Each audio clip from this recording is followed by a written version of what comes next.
जो लकीर हमने खींचा है और अब सबको इस बारे में बात करना पड़ेगा। केवल बिहार के ही नेताओं को नहीं, बिहार के सरकार को ही नहीं, बल्कि देश भर के नेताओं को और देश भर में जितनी सरकारें हैं, अब उनके लिए चैलेंज है। क्योंकि जो 17 महीने में 5 लाख लोगों को सरकारी नौकरी मिला, एक विभाग में 2 लाख लोगों से ज़्यादा जो है, कहीं भी आज तक ऐसा नहीं हुआ। नमस्कार, दर्श न्यूज में स्वागत है आपका। मैं हूं आपके साथ दक्षा प्रिया। तो आज से बिहार के पूर्व उप मुख्यमंत्री तेजस्वी यादव की यात्रा की शुरुआत हुई है और जन विश्वास यात्रा। लग रहा है सर कि विश्वास जनता जता रही है आज भीड़ देखकर। और देखिए, कोई पहली बार नहीं है जो जनता ने विश्वास जताया है, इससे कई बार पहले से ही, और मेरे ख्याल से लगातार शुरुआत के दौर से ही राष्ट्रीय जनता दल जब से पार्टी बनी है तब से ही लोगों का विश्वास जो है हम लोगों पर है और लगातार हम लोगों ने काम किया है जनता के लिए। 17 महीने में जो काम हुआ है वो 17 साल में भी नहीं हुआ। तो जनता का विश्वास है, ख़ास तौर पे नौजवान जो हैं वो देखते हैं कि हाँ, आज तो हमने पूछा भी मंचों से कि सबसे पहली बार आपने किसके मुंह से सुना था कि 10 लाख सरकारी नौकरी देगा, तो सब लोगों ने कहा तेजस्वी के मुंह से सुना। हालांकि अब तो लोग बोलेंगे कि भाई हमने किया, इसने किया। जो लोग कहीं पिक्चर में भी नहीं थे वो लोग भी कूद कूद कर के आ रहे हैं। चलो अच्छी बात है, कम से कम हिंदू मुसलमान की जगह पे अब मुद्दे की बात हो रही है, अब गरीबी की बात हो रही है, अब बेरोज़गारी की बात हो रही है। तो जो असली मुद्दा है अब कम से कम उस पर भी अगर बात लोग कर रहे हैं तो ये भी मेरे को ही क्रेडिट जाता है कि कम से कम जो लकीर हमने खींचा है और अब सबको इस बारे में बात करना पड़ेगा। केवल बिहार के ही नेताओं को नहीं, बिहार के सरकार को ही नहीं, बल्कि देश भर के नेताओं को और देश भर में जितनी सरकारें हैं, अब उनके लिए चैलेंज है। क्योंकि जो 17 महीने में 5 लाख लोगों को सरकारी नौकरी मिला, एक विभाग में 2 लाख लोगों से ज़्यादा जो है, कहीं भी आज तक ऐसा नहीं हुआ। तो कई लोग जो वेल गवर्नेंस की बात करते हैं, अब उन राज्यों के नेताओं को, मुख्यमंत्री को अब सोचना पड़ेगा इस बात को लेकर के कि कम से कम नौकरी के मामले में, क्योंकि आज के दिनों में लोग नौजवान पढ़ लिख करके डिग्री हासिल करके काम नहीं है, और केंद्र सरकार ने इतनी कटौतियाँ की, चाहे रेलवे का हो, आर्मी का हो, या जो भी संस्थानें थी वो सबको प्राइवेटाइज कर दिया, तो नौकरी बची कहाँ।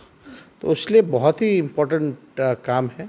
सामाजिक न्याय के साथ साथ आर्थिक न्याय लोगों का होना चाहिए, उसके लिए हम लोगों ने काम किया। सम्राट चौधरी ने भी कहा था कि नौकरियां देंगे, क्या लगा कि इसी तर्ज पर क्या वो बात कर रहे हैं? अब हमने तो कभी सुना नहीं। अब जनता से भी पूछिएगा तो अब वही बता पाएगी कि उन्होंने कब कहा, क्या नहीं कहा। लेकिन अब अच्छा लग रहा है कि जो हम लोगों का, जो पहले तो कभी नियुक्ति पत्र भी कोई नहीं बांटता था और हम लोगों ने बांटना शुरू किया तो भारत सरकार ने उसको देखा देखी बांटना शुरू किया।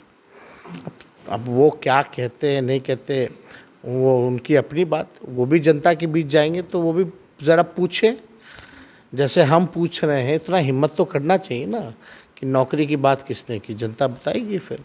मन से संबोधन के दौरान आपने कहा कि बाप की पार्टी है। हाँ, नहीं, लोग बोलते थे माई की पार्टी है, तो माई के साथ बाप की भी पार्टी है। माई का लोग बोलते थे मुसलमान यादव की पार्टी है, हम बोलते बी से बहुजन आ गए सारे, ए से अगड़ा भी आ गया, ए से आधी आबादी महिलाओं की भी आ गई, और पी से पुअर भी आ गया। बाप यही है, तो इसमें A to Z आ गए, सब लोग आ गए, अगड़े हों, पिछड़े हों, अल्पसंख्यक हों, दलित हों, अति पिछड़े हों, महिला हों, पुरुष हों, नौजवान हों, सब लोग आ गए इसमें। तो M/Y समीकरण की जगह अब A to Z समीकरण चलेगा। ये हम लोग क्यों नहीं चाहेंगे। और जो लोग अगर जुड़े भी ना हों तो हम तो चाहेंगे कि उनको भी हम जोड़ें, अपने साथ लाएं, उनका विश्वास जीतें। और विश्वास जीतने के लिए काम करना पड़ता है। अगर हमने 5 लाख सरकारी नौकरी दी है तो उसमें हर जाति के लोग हैं, हर धर्म के लोग हैं, कोई खास वर्ग, खास जाति के लोग तो हैं नहीं उसमें अगड़े भी हैं, पिछड़े भी हैं, दलित भी हैं, आदिवासी भी हैं, मुसलमान भी हैं, सब लोग हैं उसमें, सिख भी हैं, ईसाई भी हैं, तो सब लोगों के लिए है ना अपॉर्चुनिटी। तो काम तो ऐसे ही होता है ना। लेकिन क्रेडिट तो सीएम नीतीश कुमार भी इसका ले। ले लें क्रेडिट, क्या दिक्कत है। लेकिन आपने तो 20 में सुना था कि नहीं सुना था? 4 साल छोटी होंगी आपका उम्र, हमको नहीं पता, लेकिन फिर भी 4 साल पहले वो तो कहते थे कहाँ से लाएगा, अपने बाप के पास से लाएगा। तो अब वही बोलते थे असंभव है, हो ही नहीं सकता, युवाओं को बेवकूफ़ बना रहा है, अब कहाँ से वो क्रेडिट लेना है।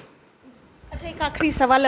पिछले दिनों आरजेडी सुप्रीमो लालू प्रसाद यादव ने कहा था कि सीएम नीतीश कुमार के लिए दरवाजे खुले हैं और खुला ही रहता है। इसके अलावा आपने भी मंच से कहा था कि स्वागत है, तो soft corner CM Nitish Kumar के प्रति। नहीं नहीं अरे अभी तो पलटी मारे ही है ना, तो फिर पलटी वाला सवाल आ गया, तो ये तो मेरे लिए बहुत ही मुश्किल सवाल है।